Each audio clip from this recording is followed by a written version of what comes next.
반갑습니다. 오늘도 여러분께 스포츠 정보를 알려드리는 스포츠토라입니다. 구독과 좋아요는 저에게 큰 힘이 됩니다. 분석 시작 전 구독과 좋아요 한 번씩 눌러주시면 감사하겠습니다. 스포츠 분석방과 분석 최종 조합 픽은 영상의 댓글에 기재해 두었습니다. 그럼 경기 분석 시작하도록 하겠습니다. 첫 번째 경기는 아틀레틱 빌바오와 라스팔마스입니다. 빌바오는 좌우 측면에서의 강한 압박과 세컨볼 연계에 능한 전술적 전개를 펼치는 팀입니다. 구르제타 선수는 타깃형 스트라이커로서 제공권 장악력과 포스트 플레이에서 뛰어난 모습을 보여주고 있으며, 잘로 선수는 이선에서의 침투 타이밍과 볼 간수 능력을 바탕으로 공격 전개의 연결고리 역할을 안정적으로 수행하고 있습니다. 또한 고메스 선수는 중원에서의 왕성한 활동량과 빌드업 기점으로서의 역할을 충실히 해내고 있으며, 특히 홈 경기에서는 높은 점유율과 빠른 템포의 전개를 통해 상대를 몰아붙이는 경기 흐름을 자주 만들어내고 있습니다. 라스팔마스는 두 줄 수비와 빠른 역습을 중심으로 경기를 운영하고 있습니다. 그러나 이번 경기에서는 무뇨스 선수가 징계로 결장하고 라미레즈, 실러선, 로드리게스, 핵심 공격수인 실바까지 여러 주축 선수들이 부상으로 이탈한 상황입니다. 이로 인해 공격 전개의 중심축이 흔들리고 수비 라인 역시 자연스럽게 아래로 내려앉는 소극적인 흐름이 예상됩니다.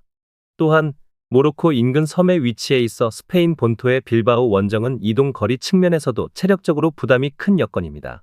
특히 원정 경기에서는 후반전 들어 체력 저하로 인해 실점이 잦아지는 경향이 자주 나타나고 있습니다.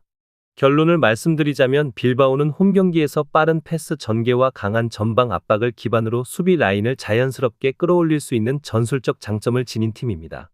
반면 라스팔마스는 주요 공격 자원들이 대거 이탈한 데다 원정에 따른 체력 소모와 징계로 인한 결장까지 겹치며 전력 운영에 많은 제약이 따르고 있는 상황입니다. 전술적인 조직력과 스쿼드의 안정성 측면에서 빌바오가 확실한 우위를 보이고 있다고 판단됩니다. 빌바오의 승리와 오버를 추천드리는 경기입니다. 두 번째 경기는 셀타비고와 비아레알입니다. 셀타비고는 중원을 폭넓게 활용하며 높은 점유율과 조직적인 경기 전개를 기반으로 경기를 운영하는 팀입니다. 이글레시아스는 제공권과 연계 플레이에서 뛰어난 능력을 발휘하며 아스파스는 패스 조율과 골 결정력 모두에서 중요한 역할을 맡고 있습니다.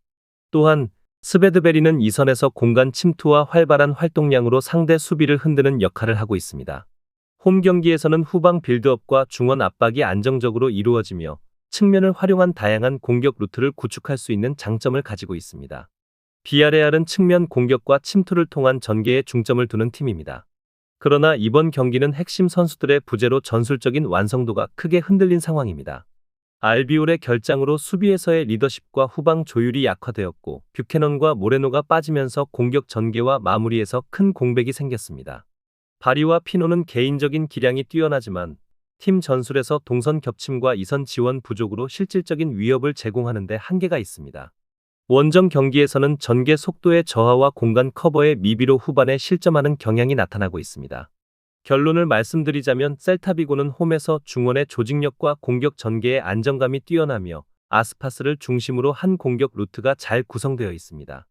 반면 비아레알은 주요 선수들의 부상으로 인해 수비와 공격의 연결이 원활하지 않으며 전반적인 경기력이 흔들리고 있습니다. 셀타비고는 전술적 일관성, 체력 관리 그리고 공간 활용 측면에서 상대에 비해 뚜렷한 우위를 점할 수 있는 경기가 될 것입니다. 셀타비고의 승리와 언더를 추천드리는 경기입니다. 세 번째 경기는 헤타페와 레알 마드리드입니다. 헤타페는 수비에 중점을 두고 중원에서의 압박을 통해 상대의 흐름을 자주 끊어내는 스타일을 선보입니다. 이을드름은 넓은 범위에서 수비를 지원하지만 전방으로의 패스 연결에는 불안한 모습을 보이고 있습니다. 테라츠와 코바는 활발히 뛰는 편이지만 템포 조절과 전개 속도에서 아쉬운 점이 있습니다. 이번 경기에서는 주전 수비수 우체의 징계와 니옴의 부상으로 측면 수비 라인이 불안해지고 홈에서 수비적인 태도를 취할 가능성이 크지만 상대의 빠른 침투와 템포에 쉽게 노출될 수 있는 상황입니다. 레알 마드리드는 벨링엄을 중심으로 한 중원의 전술 완성도가 뛰어납니다. 비니시우스와 호드리구는 측면과 중앙을 넘나들며 박스 안에서 위협적인 움직임을 펼치고 있으며 벨링엄은 경기 흐름을 조율하며 침투 타이밍과 중거리 슈팅, 볼 간수 등에서 중요한 역할을 하고 있습니다. 이번 경기에서는 음바페의 부상으로 출전이 불가능하지만 기존의 공격 전개가 충분히 효과적일 것으로 보입니다. 그러나 수비에서는 밀리탕, 맨디, 카르바할 등의 부재로 좌우 수비의 커버 범위에 다소 불안 요소가 존재할 수 있습니다. 결론을 말씀드리자면 헤타페는 홈 경기임에도 불구하고 수비 라인의 불안정성과 공격 전개 속도의 저조함으로 인해 경기 흐름을 잘 유지하지 못하고 있습니다. 이에 반해 레알 마드리드는 음바페의 부상에도 불구하고 전방의 3인 조합만으로 충분히 상대를 압박할 수 있는 강력한 전력을 갖추고 있습니다. 전술적 응집력, 공격 속도, 마무리 능력 측면에서 레알 마드리드가 확실히 우위를 점하는 상황입니다. 레알 마드리드의 승리와 오버를 추천드리는 경기입니다. 네 번째 경기는 알라베스와 레알 소시에다드입니다. 알라베스는 수비의 안정성을 최우선으로 두며 중원에서의 압박과 간결한 전방 연계에 집중하는 전술을 구사합니다. 가르시아는 제공권과 체력적인 강점을 바탕으로 타겟형 스트라이커 역할을 수행하며 비센테는 좌측 측면에서 돌파를 시도하여 기회를 창출하려고 합니다. 구리디는 박스 투 박스 스타일로 활발히 움직이며 수비와 공격 모두에 기여하는 선수입니다. 그러나 전반적으로 팀의 템포를 빠르게 끌어올릴 수 있는 스피드 자원이 부족하고 압카레의 부상으로 인해 수비진에서 공백이 발생하고 있습니다. 소시에다드는 쿠보와 오야르사발을 중심으로 한 전방 전개와 중거리 슈팅 패턴을 자주 활용하는 팀입니다. 그러나 이번 경기에서는 오스카르손, 바렌네체아, 오드리오솔라, 자하리안, 아구에르드, 주벨디아 등 핵심 선수들이 다수 결장하여 1군 라인업 간의 연계성이 약해졌습니다. 이로 인해 공격 전개는 주로 쿠보에게 집중되며 그에 따라 전술이 단조롭게 흐를 가능성이 큽니다. 또한 중원의 커버 범위가 좁아 빠른 전환 상황에서 수비 간격이 노출될 우려가 존재하며 전체적으로 템포 유지가 어려운 경기가 될 수 있습니다. 체력적인 부담도 추가적인 리스크로 작용할 것입니다. 결론을 말씀드리자면 알라베스는 안정적인 수비를 기반으로 한 신중한 경기를 펼치며 무리한 전진보다는 안전한 전개를 선호합니다. 반면 소시에다드는 주요 선수들의 결장으로 전술적인 일관성과 마무리 능력에 큰 어려움을 겪고 있습니다. 양팀 모두 공격에서의 기복이 있을 것으로 예상되며 전반적인 흐름은 치열하고 균형 잡힌 경기가 될 가능성이 큽니다. 무승부와 언더를 추천드리는 경기입니다. 다섯 번째 경기는 흐로닝원과 헤라클레스입니다. 흐로닝원은 두 줄 수비와 간단한 전방 연결을 중심으로 경기를 운영합니다. 반베르헤는 제공권에서 강점을 보이며 포스트 플레이를 잘 수행하고 발렌테는 중원에서 수비적인 균형을 맞추는 중요한 역할을 합니다. 세운텐스는 측면에서 돌파와 크로스 공급에 능하지만 공격의 완성도에는 변동성이 있습니다. 홈 경기에서는 수비 집중력이 우수하지만 공격 전개 속도가 다소 느려 세밀한 마무리에서 아쉬운 점이 보입니다. 헤라클레스는 엥겔스와 혼캄프를 중심으로 한 전방 압박과 빠른 역습을 주 전략으로 삼고 있습니다. 엥겔스는 이선에서의 연계 능력이 뛰어나지만 결정적인 찬스에서 마무리가 부족한 경우가 많습니다. 포드고레아누는 측면에서 볼을 잘 운반하지만 수비 참여가 부족하여 전환 상황에서 공간을 자주 허용합니다. 원정 경기에서는 수비 라인이 내려가며 역습 위주의 플레이를 펼치기 때문에 점유율과 기회 수는 제한적입니다. 결론을 말씀드리자면 두 팀 모두 수비 조직력은 꽤 안정적이지만 공격에서의 결정력 부족과 마무리 문제로 인해 고득점 경기는 힘들어 보입니다. 흐로닝원은 홈 경기에서 실점을 잘 억제하지만 창의적인 공격 전개가 부족한 점이 아쉽고 헤라클레스는 빠른 역습을 구사할 수 있지만 마무리의 효율성에서 확신을 주지 못하는 상황입니다. 전체적으로 경기는 균형을 이루며 어느 한쪽이 승리를 확정짓기 어려운 치열한 경기가 될 것으로 예상됩니다. 무승부와 언더를 추천드리는 경기입니다. 여섯 번째 경기는 아스날과 크리스탈 팰리스입니다. 아스날은 유기적인 빌드업과 중거리 패스를 통해 경기를 이끌어가는 스타일을 보입니다. 최근 아르테타 감독은 메리노를 펄스나인으로 배치하여 기존의 전방 압박 전략에서 벗어나 이선 침투와 넓은 시야를 활용한 연계 중심의 공격 전술로 변화를 주고 있습니다. 마르티넬리와 웨데고르의 이선에서의 압박은 여전히 강력하며 좌우 풀백의 공격적 배치도 활발히 이루어집니다. 그러나 제수스, 토미야스, 마갈량이스, 하베르츠, 사카, 조르지뉴 등 주요 선수들이 결장할 예정이라 일부 선수 운용에 제한이 있을 수 있습니다. 그럼에도 불구하고 칼라피오리와 메리노의 멀티 포지션 활용, 웨데고르의 경기 조율 능력 등을 통해 여전히 경기를 주도하는 흐름을 이어가고 있습니다. 크리스탈 팰리스는 마테타를 중심으로 한 전방 압박과 에제의 뛰어난 드리블 능력을 활용한 공격 패턴을 구사하고 있습니다. 사르의 속도와 좌우 스위칭은 위협적이지만 중원의 숫자가 부족해 압박 회피와 공수 전환에서 약점을 보이고 있습니다. 리차즈는 징계로 결장하여 수비 라인의 높이를 조절할 수 있는 중요한 자원이 빠졌습니다.